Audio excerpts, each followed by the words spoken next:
Sebastian, I couldn't stay behind you. My desire, more sharp than filed steel did swim before. Of what may employ a travel, which to a stranger, unguided and unfriended, often prove rough and unhospitable. My kind Antonio, I can no other answer make but thanks. Thanks and ever thanks. Shall we go see the relics of this town? I am not weary, and 'tis long tonight. I prithee let us satisfy our eyes with the memorials and things of fame that do renown this city. Would you pardon me? I do not without danger walk these streets. Once in a sea fight against the Count and his galleys, I did some service. Oh, the offense is not such a bloody nature, albeit the quality of the time and quarrel might have given us a bloody argument. It might have been answered since repaying what we took from them, which for traffic's sake most of our city did. Only myself stood out, for which if I be lapsed, I shall pay dearly. Hold, sir, here's my purse. Down in the south suburbs, at the Elephant, is best to lodge. I shall bespeak our diet, while you beguile your time with viewing of the town. There shall you have me. Why are your purse? Happier I shall light upon some toy you desire to purchase. And your store, sir, I believe is not for idle markets. I shall be your purse bearer and leave you for an hour. As to the Elephant, I do remember. Where is Malvolio? He is sad and civil, and suits well for a servant with my fortune. Where is Malvolio? He is coming, madam, but in a very strange manner. He is sure. Possessed, madam. Why, what's the matter? Does he rave? No, madam.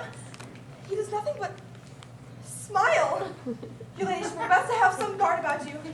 If he comes, for sure, the man is tainted in his wits. Go call him hither. I am as mad as he is sad, and very mad as he will be.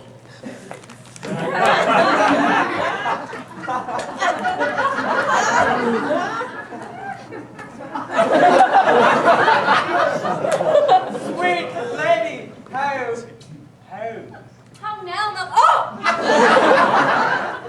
Smilest thou?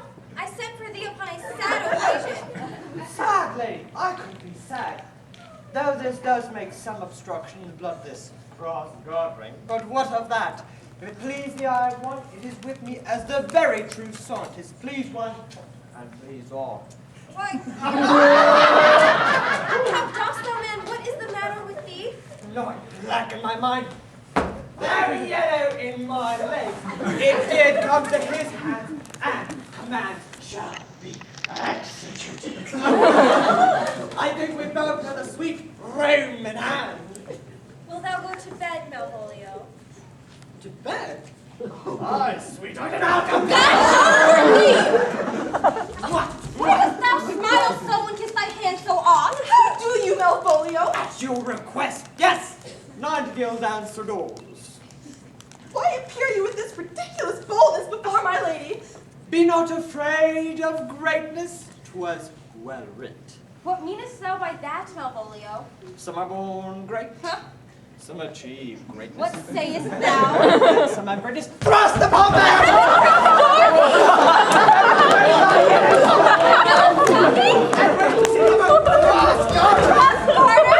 I say, go to, if thou art maid. Am I maid? If not, let me see the servants dead! This is very miserable madness.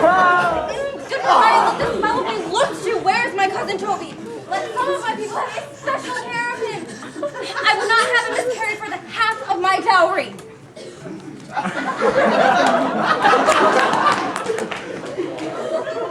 I have blind her, but it is Job's doing, and Job made me thankful. And when she went away now, let this fellow be looked to. Fellow, not Malvolio, or after my degree, but fellow. Oh, everything that here's together. There's no dram of a scruple, no scruple of a scruple, no incredulous or unsafe circumstance. What can be said? Nothing that can come between me and the full prospects of my hopes. But it is Job's doing, and Job make me thankful. In the name of sanctity, where is he? Here he is. Here he is. How is it with you, sir? How is it with you, man? Go off! I discard you all. Let me enjoy my privilege. Go off! Lo, how hollow the fiend speaks within him. Did not I tell you? Sir Toby, my lady prays you to have a care of him. Aha! Does she so? Peace, peace. Remain here. We must be gentle with him. I'll go over. How now, Malvolio? How is it with you? Defy the devil! Do you know what you say? Lie you, and you speak ill of the devil, how he takes it at heart. Pray he be not bewitched. His heart is the wise woman. Marry, and I'll do it tomorrow morning if I live. My lady will not lose it for more than I'll say. Oh no, mistress! Oh, Lord! Get him to say his prayers, good Sir Toby. Get him to pray! My prayers mix! No, I warrant you. He will not speak of godliness. Oh, go hand yourselves all! You are all ideal, shallow things! I am not of your element. You shall know more hereafter.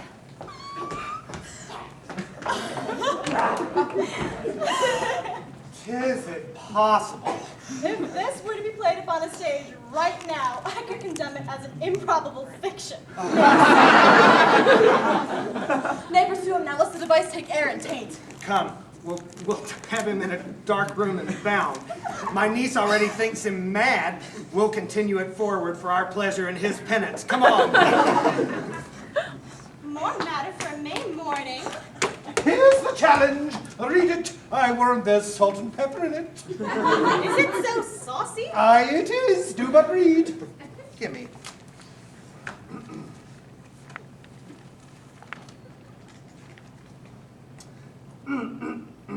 Youth, whatsoever thou art but a survey fellow. Good and valiant. Wonder not, nor admire not in thy hand why I do call thee so, for I will show thee no reason for it. A good note that keeps you from the blow of the law. Thou comest to the Lady Olivia, and in my sight she soothes thee kindly, but thou liest in thy throat. That is not the matter, I challenge thee, Thor. Very brief and to exceeding good sense, less. I will waylay thee going home, where if it be thy chance to kill me, Good. thou killest me like a rogue and a villain. Still you keep to the windy side of the law. Good. Fare thee well, and God have mercy upon one of our souls. He may have mercy upon mine, but my hope is better, and so look to thyself, thy friend as thou usest him, and thy sworn enemy, Sir Andrew Aguecheek. If this letter move him not, his legs cannot. I'll give it to him. You may have very fit occasion for it. He is now in some commerce with my lady, and will by and by depart. Go, Sir Andrew. Scout me for him at the corner of the orchard, like a bum bailey. So soon as thou seest him, draw, and thou drawest, swear horrible. Oh, let me alone for swearing. Yes. Now, will not I deliver his letter, for the behavior of the young gentleman gives him out to be of good capacity and breeding. His employment between his lord and my niece confirms no less. Therefore, this letter, being so excellently ignorant, will breed no terror in the youth. He will find it comes from a clodpole. But, sir, I will deliver the challenge by word of mouth, set upon Aguecheek a notable report of valor, and drive the gentleman, as I know his youth will aptly receive it, and a most hideous opinion of rage, skill, and impetuosity. This will so fright them both that they will kill each other by mere looks, like cockatrices. Here he comes with your niece. Give them way till he take leave, and presently after him. I will meditate thee a while upon some hard challenge. I have set too much unto a heart of stone. Here, wear this jewel for me, 'tis my picture. Refuse it not, it hath no tongue to vex you. And I beseech you, come again tomorrow. What will you ask of me that I'll deny that honor saved upon asking may give? Nothing but this, your true love for my master. How with mine honor may I give him that which I have given to you? I will look at you. Well, come again tomorrow. Fare thee well.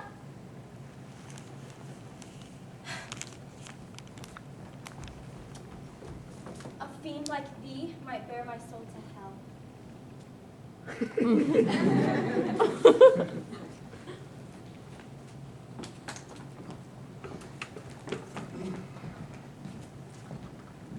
Gentlemen, God save thee. And you, sir? I know not what wrongs thou hast done, but thy interceptor attends thee in the orchard. You mistake, sir. I am sure no man hath any quarrel with me. My remembrance is very free and clear of any image of offense unto any man. You'll find it otherwise if thou visit the orchard, I assure you. I pray you, what is he? He is a devil in private brawl, divorced from 3 souls, and his encasement shall not be satisfied except by pangs of death. I shall return again to the house and desire some conduct of the lady. I am no fighter. I hear of some kind of men who put quarrels purposely on others to taste their valor. Belike this is a man of that quirk. Return to the house you will not, but metal for metal you must. This is as uncivil as strange. I beseech you, do me this courteous office, as to know of the night what my offense to him is. It is something of my negligence, nothing of my purpose. Wait here, sir. Fabian, stay here with this gentleman till I return. Pray you, sir, do you know of this matter? I know the knight's incensed against you, even to a mortal arbitrament, but nothing of the circumstance more. I beseech you, what manner of man is he? Nothing of the wonderful promise to read him by his form, as you are like to find him in the proof of his valor. He is indeed, sir, the most skillful, bloody, and fatal opposite you could possibly have found in all Valyria. Will you go towards him? I'll make your peace with him if I can. I shall be much bound to you for it. I am one that had rather go with Sir Priest than Sir Knight. I care not who knows so much of my metal. He is a devil. I have never seen such a virago, Andrew. They say he's a fencer to Sophie. Oh, pox on it, I'll not meddle with him. Oh, he will not be pacified. Fabian can scarce keep him over there. Oh, plague on it. Oh, if I'd have known he'd been so valiant and so cunning in fence, I'd have seen him damned and I'd have challenged him. Let him let the matter slip, and I'll give him my horse, Grey Capulet. A valiant offer. I shall offer up the horse, remain here, and I'll return. Marry, I will ride his horse as well as I ride him. He is prepared to offer the horse for the quarrel. I persuaded him the youth's a devil. There is no remedy, sir. He will not be pacified. Pray God defend me! A little thing would make me tell them how much I lack of a man. There is no remedy, Sir Andrew. He will fight you for oath's sake. He's bound to it by the Dulio. Oh, pray God he keep his oath. He will not hurt you. He has said he's a gentleman and an officer. He will not hurt you.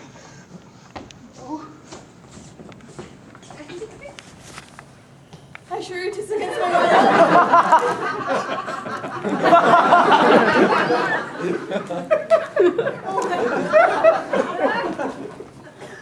will. Put up your sword! If this youth had done offense, I take the fault on me. If you offend him, I shall defy you. Who are you? And what are you here for? One, sir, that for his love dares yet do more than you have heard him brag to you he will. If thou be an undertaker, I'm for it. Hold, good sir, till we hear from the officers! I'll be with you anon. This is thy man. Do thy office. Antonio, I arrest you at the suit of Count Orsino. You do mistake me. No, sir, no, I know your favor well, though you have no sea cap on his head. Take him away! He knows I know him well. I must obey. This comes from seeking you, Sebastian. But there's no remedy. I shall answer it. I must entreat you with some of that money. What money, sir? For the fair kindness you have showed me here, and hard being prompted by your present trouble, out of my legal and low ability, I'll lend you something. My having is not much. I'll make division of my present with you. Hold. Here's half my coffer. Will you deny me now? Do not tempt my misery, lest to make me so unsound a man as to upbraid you with those kindnesses that I've done for you. I know of none, nor know I you by face or any feature. I hate ingratitude more in a man than lying vainness, babbling drunkenness, or any other taint of vice whose strong corruption inhabits our frail blood. Oh, heavens themselves. Come, I pray you. Let me speak a little! This youth that you see here, I snatched one half of the jaws of death. What's that the matter to us? Time goes by now. Wait! Lead me on. Methink his words do from such passion fly that he believes himself. So do not I. Prove true, imagination, oh, prove true, that I, dear brother, be now ta'en for you.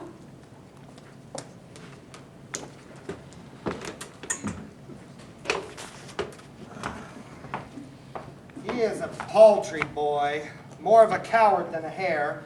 It is proven by his necessity to run off with the friend.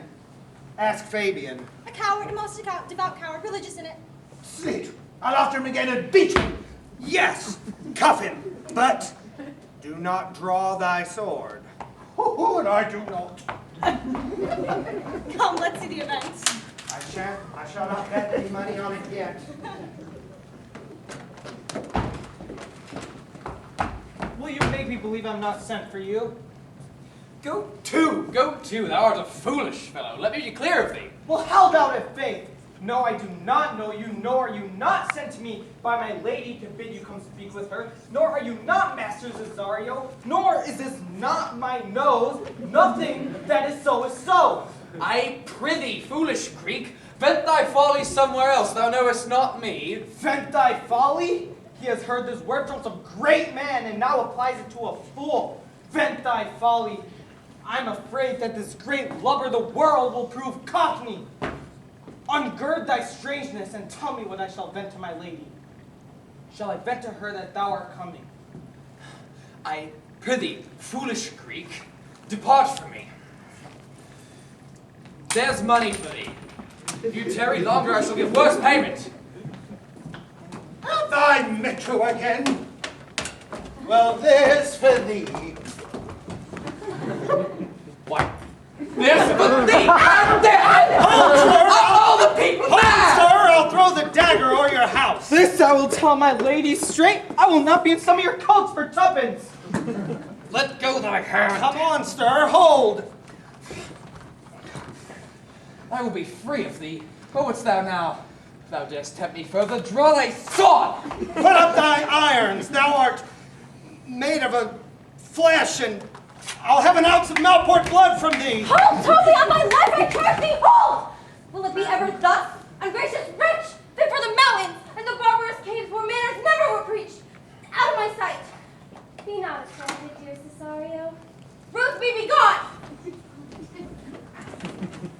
I prithee, gentle friend, let thy fair wisdom, not thy passion, sway you this uncivil and unjust extent against thy peace. Go with me to my house, and hear thou there how many fruitless pranks this ruffian hath botched up, that thou thereby mayest smile at this. Thou shalt not choose but go. Do not deny. Beshrew his soul for me. He started one poor heart of mine indeed. What relish is there in this? How runs the stream? Or am I mad? Or else is this a dream? Let fancy still my sense and laugh steep. Oh, if it be thus to dream, still let me sleep. Nay, come, I prithee, would thou be ruled by me? Oh, madam, I will. Oh, say so and so be.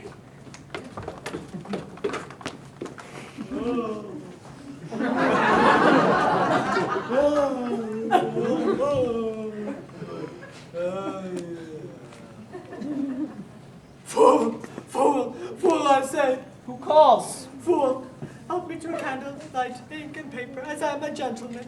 Mr. Malvolio. Hi, good fool. How fell you besides your 5 wits? Fool, there was never a man so notoriously abused. I'm as well my wits, fool, as thou art. But, as well? Then you are mad indeed, if you be no better in your wits than a fool. They have your property here, keep me in darkness, and do all they can to face me out of my wits. I tell thee, fool, I'm as well in my wits as any man in Illyria. Well a day that you were, sir. By this hand I am, good fool. Quick, send my candle, light, ink, and paper, and convey what I will set down to my lady. It shall advantage thee more than ever the bearing of letter did. I will help you to it, but tell me, are you not mad indeed, or do you but counterfeit? Believe me not. Believe me, I am not. I tell thee truly. Nay, I'll never believe a bad man till I see his brains. I'll get you light paper and ink.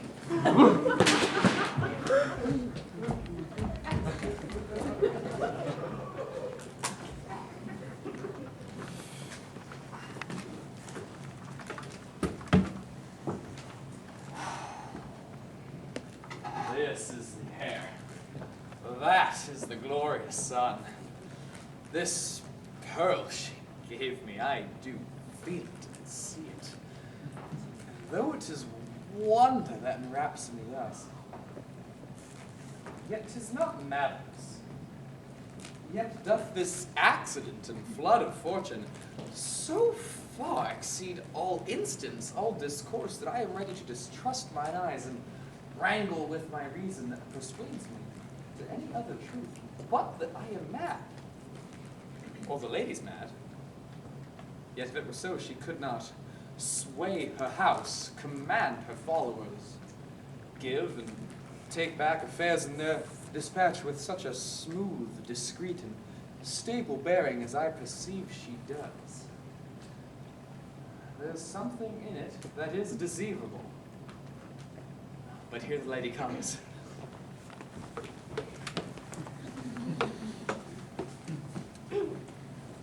Blame not this haste of mine. If you mean well, now go with me and with this holy man into the chantry by. There before him, and underneath that consecrated roof, light me the full assurance of your faith, that my most jealous and too doubtful soul may live at peace. He shall conceal it, whiles you are willing it shall come to know. What time we will our celebration keep according to my birth? What do you say? I will go with this good man and follow you. And having sworn truth, ever will be true. Then lead the way, good father, and heaven so shine that they may fairly note this act of mine.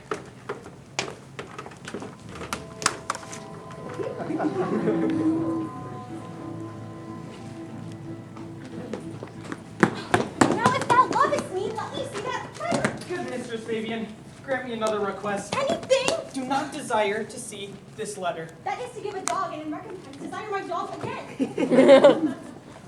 These Lady Olivia, friends. Aye, sir, we are some of her trappings. I know thee well. How dost thou? Truly, sir, better for my foes and worse for my friends. To the contrary, they're thy friends. Nay, sir, the worse. How can this be? Mary, well, my friends first praise me, then make an ass of me. My foes tell me plainly that I am an ass, so that by my foes I profit in that knowledge of myself, and by my friends I am abused. So that conclusions to be as kisses. If you're for negatives, do make two affirmatives. Why then, better for my foes and worse for my friends. This is excellent. But by my troth, sir, no, but it would pay you to be my friend. Aye, that is gold. But that it would be double dealing, sir, and would you could make it another? Thou can fool no more money out of me at this throw.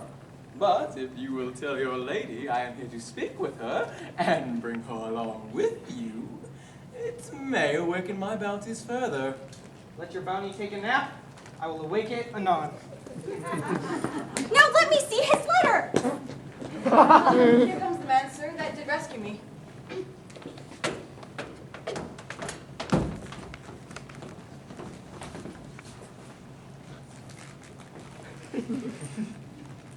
Say, I do remember it well. Yet when last I saw it, it would be smeared as black as Vulcan in the smoke of war.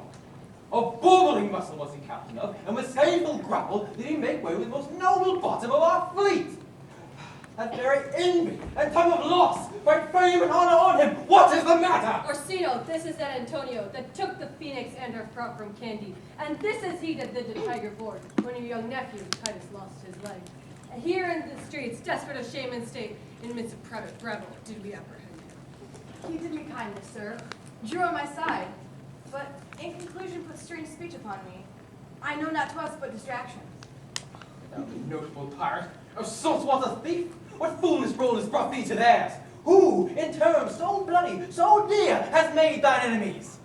Orsino, noble sir, be pleased that I shake off these names you give me. Antonio never yet was thief, nor pirate. Though I confess, on basing grounds enough, Orsino's enemy. A witchcraft drew me hither. That most ungrateful boy there by your side, from the rude seas enraged and foamy mouth that I redeem. A wreck past hope he was. His life I did give him, and there to add my love, without retention nor restraint. On his dedication, for his sake did I defend him when he was beset, where, being apprehended, denied me mine own purse, which I recommended to his use, not half an hour before. How can this be? When come he to this town? Today, my lord, and for 3 months before, not in terror, not a minute's vacancy, both day and night did we keep company. Here comes the Countess, now heaven walks on earth. But for thee, fellow, thy words are madness. 3 months that you have depended upon me. But more of that anon. Take him aside. Cesario, you do not keep promise with me. Madam? Gracious Olivia! What do you say, Cesario? Good, my lord. My lord would speak, my duty hushes me. If it be up to the old tune, my lord, it is as fat and wholesome to mine ears as howling after music. Oh, still so cruel! Still so constant, lord. What to perverseness! You once never a lady, whose ingrate and auspicious altars my soul. The faithless offerings that breathed out, the air devotion tender. What shall I do? Even would it please my lord that shall become him. Why should I not? Hath I the heart to do it, like Egyptian thief at death's cruel point, kill what I love? And that savage judge that sometimes savors nobly, hear me this. Since you do non-regardance cast my faith, and I partly know the instrument that screws me from my true place in your affection, live thee, marble-breasted tyrant. But this, your minion, whom I know you do love, and by whom I swear I have tended dearly, him will I tear out of cruel eye, where he sits crowned in his master's spite. Come now, boy, my thoughts are ripe in mischief. I'll sacrifice the lamb I do love to spite the raven's heart within a dove. And I, most jocund, apt, and willing, to do you rest, 1,000 deaths would die. Where goes Cesario? After he that I love. More than I love these eyes, more than my life, more by all mores than air I shall love life. I mean detested, how am I beguiled? Who does beguile you? Who does do you wrong? Hast thou forgot thyself? Is it so long? Call forth the Holy Father. Come away! Whither, my lord? Cesario, husband, stay. Husband? I'm husband, can he that deny? Husband, sirrah! No, my lord, not I. Alas, it is the baseness of thy fear that makes thee strangle thy propriety. Fear not, Cesario, take thy fortune so. Be that thou knowest thou art, and then thou art as great as that thou fearst. Oh, welcome, I charge thee by thy reverence here to unfold what thou dost know hath newly passed between this youth and me. A contract of eternal bond of love, confirmed by the mutual joinder of your hands, attested by the holy close of lips, strengthened by interchangement of your rings, and all the ceremony of this compact sealed in my function by my testimony. Since when, towards my grave, I have traveled but 2 hours. Thou dissembled god! What wilt thou be when time hath will bristle upon thy case? Or will none else thy craft so quickly grow that thine own trip shall be thine overthrow? Farewell, and take her, but direct thy feet, while thou and I henceforth shall never meet. My lord, I do protest. Do not swear, hold little faith, though thou hast too much fear. Oh, for the love of God, a surgeon, send one presently to Sir Toby. What's the matter? Oh, he had broke my head across and given Sir Toby a bloody coxcomb. Oh, for the love of God, your help. I'd rather than £40 I were at home. Who has done this, Sir Andrew? Why, the Count's gentleman, one Cesario. We took him for a coward, but he's the very devil incarnate. Oh, Tuppence, there he is. You broke my head for nothing, and that I did. I was set on to do it by Sir Toby. Why do you speak to me? I never heard hurt you. You drew your sword upon me without cause, but I bespake you fair and hurt you not. If a bloody coxcomb be a hurt, you have hurt me. How now? How is it with you? Here comes Sir Toby halting. You shall hear more hereafter. If he had not been in drink, he would have tickled you other gates than he did. It's all one. Has hurt me. It's the end on it. It is. Thou seest the surgeon sought. Oh, Sir Toby, he's drunk. An hour gone. His eyes were set at 8 in the morning. He's a rogue. A Bessie measures fathom. I hate a drunken rogue. Who has made this havoc with them? Sir Toby, we'll go off together. I'll help you. Will you help me? You're an asshead, a coxcomb, a knave, a thin-faced knave, a gall. Get into bed and let us be looked to.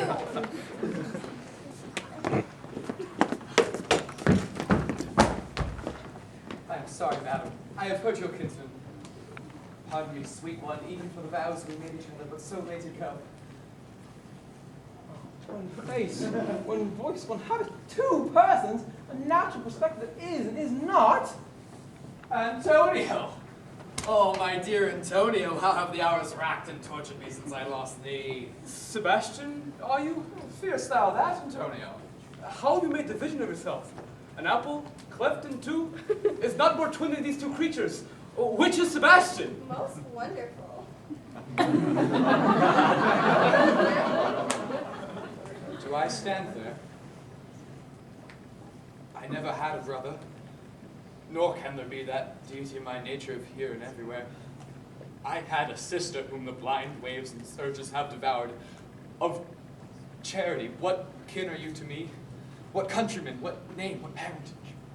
Oh, Messalene, Sebastian was my father. Such Sebastian was my brother too. So went he suited to his watery tomb. If spirits can assume both form and suit, surely you come to fright us. A spirit I am indeed, but I am in that dimension grossly clad from the womb which I did participate. If you were a woman, as the rest goes even, I would my tears let fall upon your cheek and say, thrice welcome, drowned violet.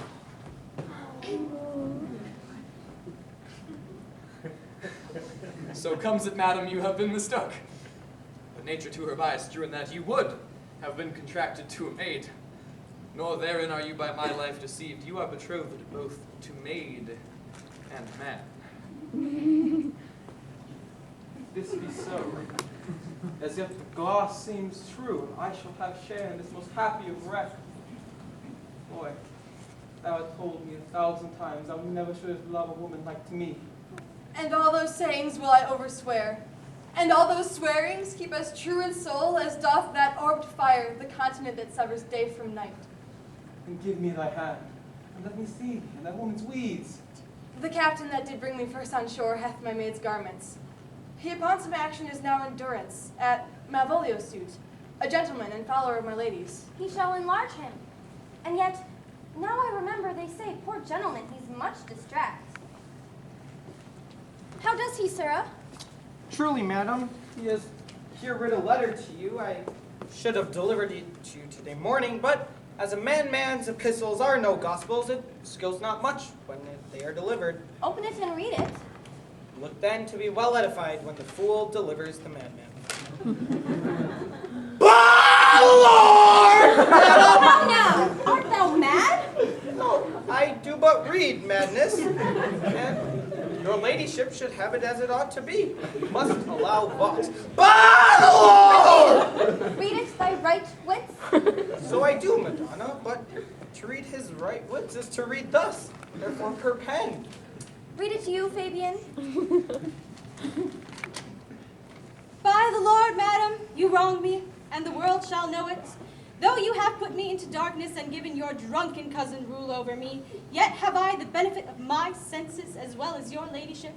I have your own letter that induced me to the semblance I put on, with the which I doubt not but to do myself much right, or you much shame. Think of me as you please. I leave my duty a little unthought of, and speak out of my injury, the madly used Malvolio. Did he write this? This savors not much distraction. See him delivered, Fabian. Bring him hither.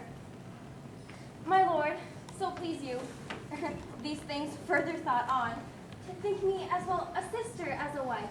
One day shall crown the alliance on it, here at my house and at my proper cost.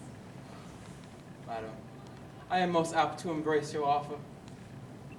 Your master quits you, and for your service done him. So much against the metal of your sex, so far beneath the soft and tenderness of your breeding. And since you called me master for so long, here is my hand. And from this time you shall be your master's mistress. Is this who you are to be?